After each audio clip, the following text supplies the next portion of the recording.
Hello ছাত্রছাত্রীরা, আজ আমি তোমাদের প্রশ্নবিচিত্রা রায় মার্টিন প্রশ্নবিচিত্রা 2025-এর বাংলা বিষয়ের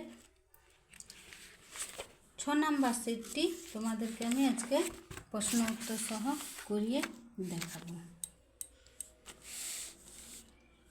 প্রথমে দেখো কি বলেছে, একের একে কি বলেছে। পিপির পিপির পিপ, এটা হচ্ছে একটা বাঁশির শব্দ হবে। আকাশ ঘিরে মেঘ জুটেছে চাঁদের লোভে লোভে, গয়েরটা হবে। একের তিনে কী হবে, কুমির আর শিয়াল মিলে প্রথমে চাষ করেছিল খয়েরটা আলুর। একের চারে ঝড় কবিতাটি লিখেছেন খয়েরটা হবে মৈত্রেয়ী দেবী। একের পাঁচে মুকুট হয়ে ঝাঁক বেঁধেছে কী হবে, খয়েরটা লক্ষ্য হীরা, লক্ষ্য হীরার মাছ। একের ছয়েরটা বাঘের থাবা থেকে ধনাইকে বাঁচালো কোন গাছ হবে, তবলা গাছ, গয়েরটা তবলা গাছ। একের সাথে যে শব্দগুলি দিয়ে স্ত্রী বা পুরুষ উভয়কেই বোঝায় তাকে বলে গয়ে, উভয় লিঙ্গ। তারপরে দুইয়ের দাগের প্রশ্নগুলো অতি সংক্ষেপে উত্তর লিখতে বলেছে। দুইয়ের দাগের একে কী বলেছে, মধুর চাক খুঁজে পাওয়ার পন্থাটি কী, এটা তোমরা বই থেকে লিখবে। আমি বলে দিচ্ছি, মধুর চাক খুঁজে পাওয়ার পন্থা বা উপায়টি হলো মৌমাছি ফুল থেকে মধু নিয়ে যেদিকে ছুটে চলে তার পিছু পিছু যাওয়া। মৌমাছি মধু নিয়ে মৌচাকেই সঞ্চিত করে বলে ফুলের মধু সংগ্রহ করা মৌমাছিকে অনুসরণ করলেই মধুর চাক খুঁজে পাওয়া। এই পর্যন্ত তোমরা লিখবে। তারপরের প্রশ্ন দেখো কি বলেছে, দুয়ে সন্ধ্যা হলে মায়াতরু কি করত, তোমরা বইয়ের এখান থেকে লিখবে। এখানে মায়াতরু বা মায়াবী বা গাছটি এইখান থেকে লিখবে। সন্ধে হলে সে ভূতের মতো দুহাত উপরে তুলে নাচতে শুরু করত। এতদূর পর্যন্ত। তারপরে তিনের প্রশ্নটা কি বলেছে, ব্যাঙ স্বেচ্ছায় বৃষ্টি আনার কাজে যুক্ত হয়ে ভগবানকে কি জিজ্ঞাসা করবে বলে ঠিক করেছে। কি লিখবে, ব্যাঙ ঠিক করেছে যে ভগবানের কাছে গিয়ে তাকে প্রশ্ন করবে যে কেন ভগবান তার সৃষ্টিকে এত অবহেলা করছে। এতদূর পর্যন্ত লিখবে। তারপর ওইটার একটা অর প্রশ্ন আছে, কার সৃষ্টির অবহেলায় খরা হয়েছিল, ভগবানের সৃষ্টির অবহেলায় খরা হয়েছিল। তারপর দুয়ের চারে কোথায় গেলে কবি তাদিন শব্দ শুনতে পান, কবি মাঠে গেলে তাদিন শব্দ শুনতে পান।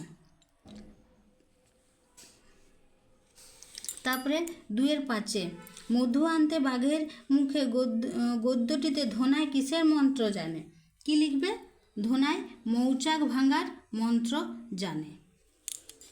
তারপরে ছয়েরটা কি বলেছে, শেষ পর্যন্ত ফণিমনসা নিজের জন্য কেমন পাতা চাইল, শেষ পর্যন্ত ফণিমনসা তার সেই আগের কাটা ভরা ছুচালো পাতায় চাইল। তারপরে প্রশ্নটা কি বলেছে, রবীন্দ্রনাথ ঠাকুর কোন দুটি রাষ্ট্রের জাতীয় সঙ্গীত রচনা করেছেন, কোন দুটি রাষ্ট্রের, ভারত ও বাংলাদেশ। তারপরে তিনের দাগে একে কি বলেছে, ফণিমনসার মনে শান্তি ছিল না কেন, এটা তোমরা বই থেকে লিখবে, আমি দেখিয়ে দিচ্ছি। এখান থেকে লিখবে, আশেপাশের গাছগুলির পাতা অত্যন্ত সুন্দর আর তার পাতাগুলি বিশ্রী রকমের ছুচালো ও কাঁটাযুক্ত ছিল, তাই ছোট্ট ফণিমনসা গাছের মনে শান্তি ছিল না। এতদূর পর্যন্ত এটার অর প্রশ্ন অথবা আছে ফণিমনসার কখন সুবুদ্ধি হয়েছিল, এটা তোমরা বই থেকে লিখবে। এখান থেকে বনের ফণিমনসা গাছটি দেখে বনের অন্যান্য গাছের কি সুন্দর সবুজ নরম পাতা আছে, কিন্তু তার কেবল বিতিকিচ্ছিরি ছুচালো কাটা ভরা পাতা আছে, তাই সে খুব দুঃখিত হয়।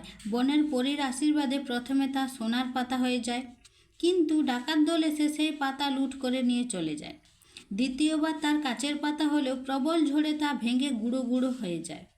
তৃতীয়বার তার পালং শাকের মতো কচি নরম সবুজ পাতা হলে তা ছাগল এসে খেয়ে নেয়। এরপর তার শিক্ষা হয় যে নিজের যা কিছু রয়েছে তাতেই প্রত্যেকে সন্তুষ্ট থাকা উচিত। এইভাবেই তার সুবুদ্ধি হয়েছিল। এত দূর পর্যন্ত লিখবে। এরপর 3-2 শিয়ালকে ঠকাতে আখচাষের সময় কুমির কি ফন্দি এঁটেছিল? কুমির ফন্দি এঁটেছিল যে সে আখের আগা নেবে, সে আখের আগার দিকটা নেবে। এরপরের প্রশ্ন ওটারে অথবা প্রশ্ন আছে মধু কাটতে কার কার কি কাজ? হ্যাঁ, এটা তোমরা বই থেকে করে নেবে। এখানে আমি বলে দিচ্ছি। মধু কাটার জন্য 3 জন লোকের মধ্যে প্রথমজন চট মুড়ি দিয়ে গাছে উঠে কাস্তে দিয়ে চাক কাটে, দ্বিতীয়জন লম্বা কাঁচা বাঁশের মাথায় মশাল জেলে ধোঁয়া দিয়ে মৌমাছি তাড়ায় এবং তৃতীয়জন একটা বড় ধামা নিয়ে চাকের নিচে দাঁড়ায় যাতে চাক কাটা হলে চাকখণ্ড সহ মধু মাটিতে না পড়ে ধামায় পড়ে। এত দূর পর্যন্ত লিখ। এরপর 3 কি আছে? বাদলা হওয়ায় মনে পড়ে কোন কবিতার পংক্তি? কবির কি মনে পড়ে? এটা হচ্ছে রবীন্দ্রনাথ ঠাকুরের লেখা বৃষ্টি পড়ে টাপুর টুপুর কবিতা থেকে নেওয়া হয়েছে। কবির ছেলেবেলার গান মনে পড়ে। এটারে অথবা আরেকটা প্রশ্ন আছে বৃষ্টি পড়ে টাপুর টুপুর কবিতায় কোন 2 রানীর কথা বলা হয়েছে? এখানে সুয়োরানী ও দুয়োরানীর কথা বলা হয়েছে। এরপর কি আছে? লিঙ্গ পরিবর্তন করো। ভদ্রলোক ভদ্র মহিলা, গুণবান গুণবতী, গিন্নি কর্তা, অধ্যাপক অধ্যাপিকা, বাঘ বাঘিনী, গরু গাই গরু, পূজনীয়া পূজনীয়। এরপর কি আছে? 4-2 কি দিয়েছে দেখো, নিচে শব্দগুলি কোনটি একবচন ও কোনটি বহুবচন ছক করে সাজিয়ে লেখো। একবচন কোনগুলো হবে? মেয়ে, পথটা, বাড়িখানা। বহুবচন কোনগুলো হবে? পাখিরা, বিড়ালগুলো, বইগুলো। এটারে অথবাতে কি দেওয়া আছে? নিচে শব্দগুলির বহুবচনের রূপ লেখো।